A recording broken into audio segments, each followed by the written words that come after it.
जीत fix.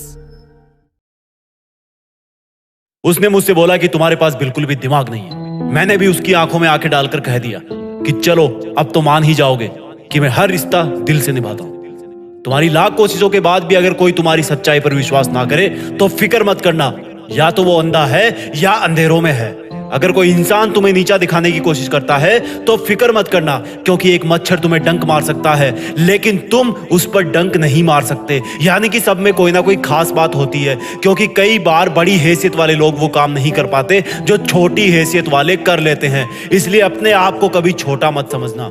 जरूरत बहुत बड़ी चीज होती है। खाने की जरूरत एक इंसान को भीख मंगवाती है, उड़ने की जरूरत एरोप्लेन का आविष्कार करवाती है, और कोई स्वार्थ पूरा होने की जरूरत टूटे हुए रिश्ते भी जोड़ देती है। अगर कोई खाली हाथ तुम्हारे पास आता है तो ये मत समझना कि वो तुमसे कुछ मांगने आया है। हो सकता है उसने अपना सब कुछ बांट दिया हो। चरित्र को कुर्बान करके कभी भी पैसों के पीछे मत भागना। अमीर होके घर के बाहर कुत्तों से सावधान रखने से अच्छा है गरीब होके घर के बाहर अतिथि देवो भव लिखना। लोग तुम्हारे पक्ष में तब तक ही रहते हैं जब तक समय तुम्हारे पक्ष में होता है। कब वक्त बदल जाए और लोगों का साथ छूट जाए, इसलिए अपने आप को इतना मजबूत बनाओ कि कोई रहे या ना रहे, तुम्हारे आगे बढ़ने पर कोई असर नहीं हो। कभी अपने स्टेटस पर घमंड मत करना, क्योंकि जब किस्मत लात मारती है तो अच्छे अच्छे फकीर बन जाते हैं और फकीर बादशाह। अगर हालात ना बदल सको तो अपनी आदतें बदल लेना। अगर किस्मत नहीं बदल सकते तो अपने सपनों को जिद में बदल देना। मंजिल तो फिर भी मिल जाएगी, बस थोड़ा सा अपना जीने का अंदाज बदल देना। कंगालों की बस्ती में जब कोई गुब्बारे बेचने वाला आता है तो उसी दिन कई बच्चों का बर्थडे बन जाता है। अमीरों की बस्ती में जब कोई गुब्बारे बेचने वाला आता है तो कहीं पेड़ की छाया में खड़ा होने को भी तरसता है। पैसे कमाए जा सकते हैं, इंसानियत नहीं। नाम कमाया जा सकता है, इज्जत नहीं। शहीद होने के बाद तिरंगा कमाया जा सकता है लेकिन कफन नहीं। जय हिंद, वंदे मातरम।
जीत फिक्स।